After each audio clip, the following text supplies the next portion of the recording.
শাশুড়িমা প্রতিদিনে বলেন যে একটু ভালো করে রান্না করো, কি রান্না করো কিছুই খেতে ভালো লাগে না, মুখে কোনো কিছুই স্বাদ পাই না। কেন স্বাদ পায় না? কি আমার রান্নার সমস্যা নাকি ওনার মুখের সমস্যা? আসসালামু আলাইকুম, কেমন আছেন সবাই? আশা করি যে যেখান থেকে দেখছেন সবাই অনেক ভালো আছেন। আলহামদুলিল্লাহ আমরাও ভালো আছি। তো আজকে যে চিচিঙ্গা দিয়ে কাঁঠালের বিচি দিয়ে রান্না করব, আর এই যে মাছ, এই মাছ দিয়ে রান্না করব। আর এখানে নারিকেলও বেটে নিচ্ছি আমি, সকালবেলা স্কুল থেকে এসে, সালমানকে স্কুল থেকে নিয়ে এসে সব রেডি করে নিলাম। আর এই যে এখানে এখন রান্নাটা বসিয়ে দিলাম। তো যাই হোক, বলতেছিলাম আমার শাশুড়ি মা বলতেছে ওনার নাকি কিছুই খেতে ভালো লাগে না, ভালো কোনো তরকারি রান্না করলে ওনার মুখে স্বাদ পায় না। আমার তো মনে হয় উনি পান খায় এই কারণে মুখে স্বাদ নাই, কিন্তু বলে আমি নাকি ভালো করে রান্না করি না। বলে আর একটু ভালো করে রান্না করো, একটু ঝাল টাল দিয়ে। তো বোধের সব দিক দিয়ে দোষ, একটু ঝাল বেশি দিলেও সমস্যা, বলে আজকে ঝাল বেশি হয়ে গেছে। আবার ঝাল কম দিলেও বলে ঝাল কম দিয়ে দিছো। এই আর কি। তো রান্নাও করতেছি, তারপরও মন দিয়ে রান্না করি, তারপরও বলে মন দিয়ে রান্না করি না, খালি নাকি মোবাইলে মন দিয়ে রাখি, রান্নাতে কোনো মন দেই না।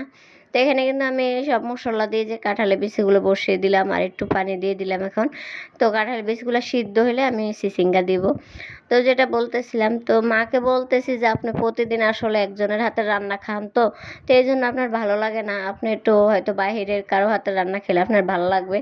প্রতিদিন আসলে এক বউর রান্না খেলে মুখে স্বাদ লাগে না, আর উনি পান খায় এই জন্য আরও মুখে স্বাদ পায় না। তো যাই হোক, মন দিয়ে রান্না করতেছি আজকে, কিন্তু কোনো মোবাইল টোবাইল ধরি না আজকে, একদম মন দিয়ে রান্নাতে মনোযোগ দিচ্ছি।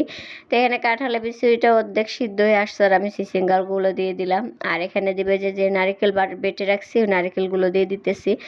নারিকেল বাটা দিয়ে পরে মাছ দিব, আগে কিন্তু মাছ দেওয়া যাবে না, আগে নারিকেল বাটা দিতে হবে। আর আমাদের নোয়াখালীতে নারিকেল বাটার তরকারি সবাই অনেক পছন্দ করে, অনেক তরকারিতে নারিকেল দেয়। তো আর নারিকেল দিলে আসলে তরকারিটা অনেক মজা লাগে, খেতে ভালো লাগে। তো এখানে যে মাছগুলো দিয়ে দিলাম, মাছটা দিয়ে এটাকে আরেকটু রেখে দিব, চিচিঙ্গাগুলো সিদ্ধ হওয়া লাগবে, তো নামিয়ে নিব। তো এই যে দেখেন রান্না কিন্তু হয়ে গেছে, আপনাদের সাথে কথা বলতে বলতে ধনিয়া পাতাও দিয়ে দিলাম। আর আমার ভিডিওটা ভালো লাগলে অবশ্যই লাইক কমেন্ট শেয়ার করবেন, সবাই সবাই সবার পাশে থাকবেন। সবাই সবার পাশে থাকলে সামনের দিকে সবাই এগিয়ে যেতে পারবো। সবাই সুস্থ থাকবেন, ভালো থাকবেন, আর আমাদের জন্য অনেক দোয়া করবেন। আল্লাহ হাফেজ।